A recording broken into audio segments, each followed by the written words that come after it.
Phone Mamata Banerjee মিডিয়াকে ডেকে রহমানের ফোনটা ছিড়ুক। নওশাদ সিদ্দিকী এসআইআর এর বিরুদ্ধে সব।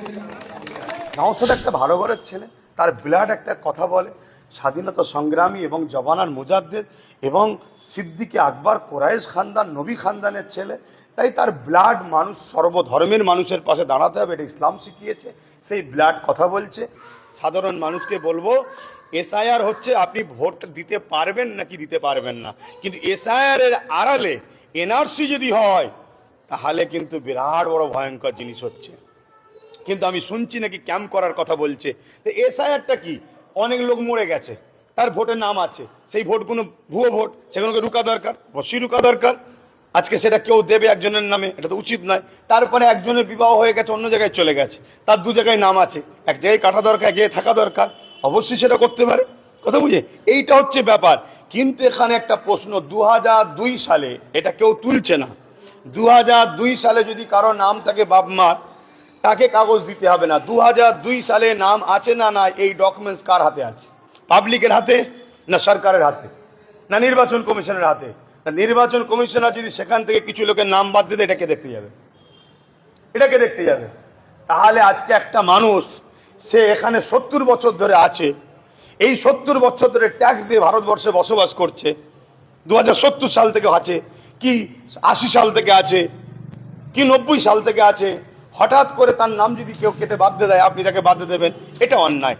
এ নিয়ে সমস্ত রাজনৈতিক দলকে ঐক্যবদ্ধ হওয়া দরকার, হয়ে সেই নিয়ে আলোচনা করা দরকার। কিন্তু আলোচনা টেবিলে যারা গেছে, কি আলোচনা হচ্ছে আমরা তো কিছুই জানতে পারছি না, কেন সেখানে আমাদের তো কোনো প্রতিনিধি নাই। অতএব সাধারণ মানুষকে বলবো, এটা নিয়ে ঘাবড়ে গিয়ে নিজের ভুল পদক্ষেপ আর নিজেরা এত ডিপ্রেশনে চলে গিয়ে নিজেদের জানেন না ক্ষতি হয়ে যায়, এটা মাথায় রাখবেন।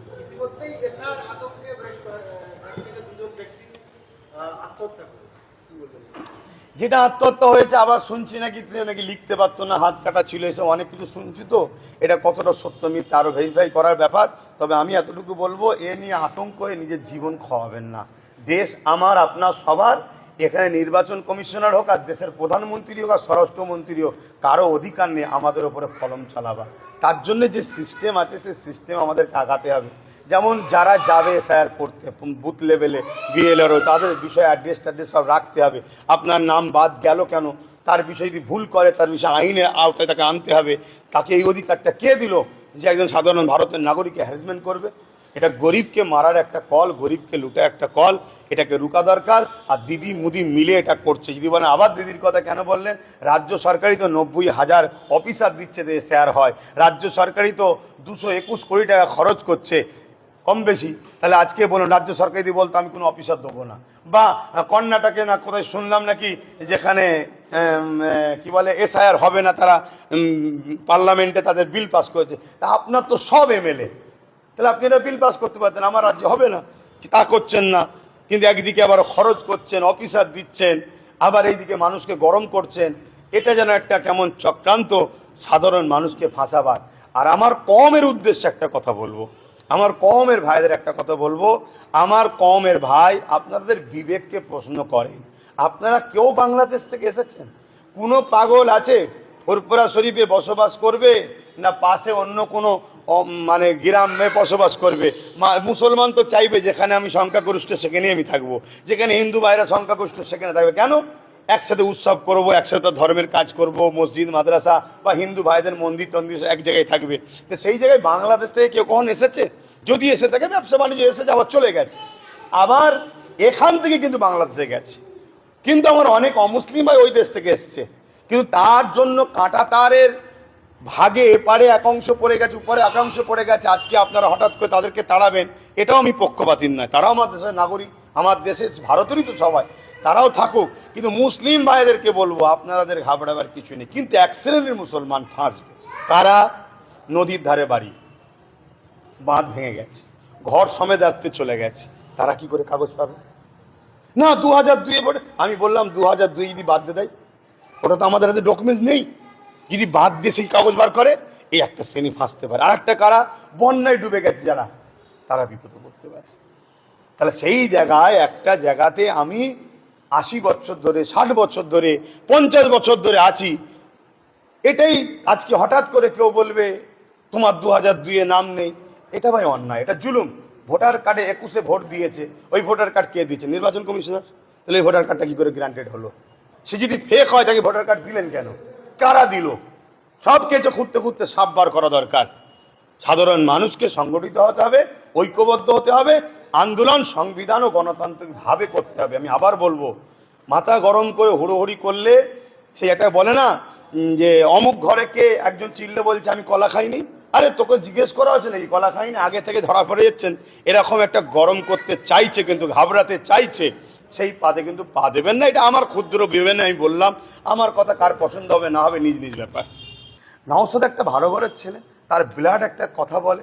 স্বাধীনতা সংগ্রামী এবং জবানার মুজাদ্দেদ এবং সিদ্দিকে আকবর কোরাইশ খানদান নবী খানদানের ছেলে, তাই তার ব্লাড মানুষ সর্বধর্মের মানুষের পাশে দাঁড়াতে হবে, এটা ইসলাম শিখিয়েছে। সেই ব্লাড কথা বলছে এবং তার পেটে শিক্ষা আছে, সে ডবল MA করেছে, কথা বুঝে আসছে। তাই তার পেটের শিক্ষাও বলছে মানুষের পাশে দাঁড়ানো দরকার। সেই জন্য সে ছুটছে যাতে করে অসহায়দের এরা এরা এরা ফেরাউনের মতো গরিব বানাতে চায়। সেই জায়গায় নওশাদ জন গরিবদের পাশে দাঁড়ায়, নওশাদকে টার্গেট করছে, কথা বুঝে আসছে। আর একটা কথা যেন কি বললেন লাস্টের দিকে, হ্যাঁ বিজেপির দালা। শোনুন, ব্যাপারটা হচ্ছে কি জানেন, এই টোটাল ভারতবর্ষের দিকে তাকিয়ে দেখেন, বিজেপির দালাল নওশাদ আর বিজেপির দালাল আসাদুদ্দিন ওয়াইসি।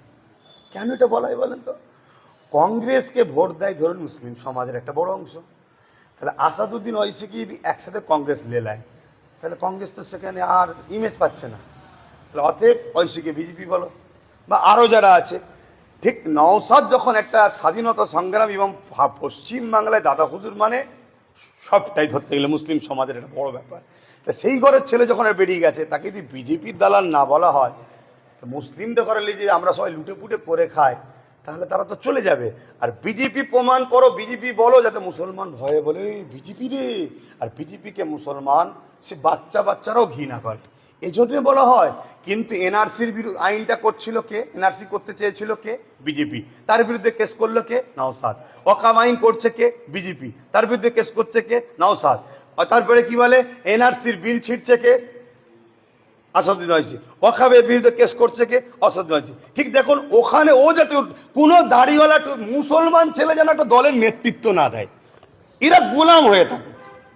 এই যে একটা মুসলিম ছেলে সর্বধর্মের মানুষকে নিয়ে দেশের সেবা করতে নেমেছে, মানুষের শিক্ষা স্বাস্থ্য সংবিধানের অধিকার দিতে নেমেছে, এটা কোনোভাবে মেনে নিতে পারছে না।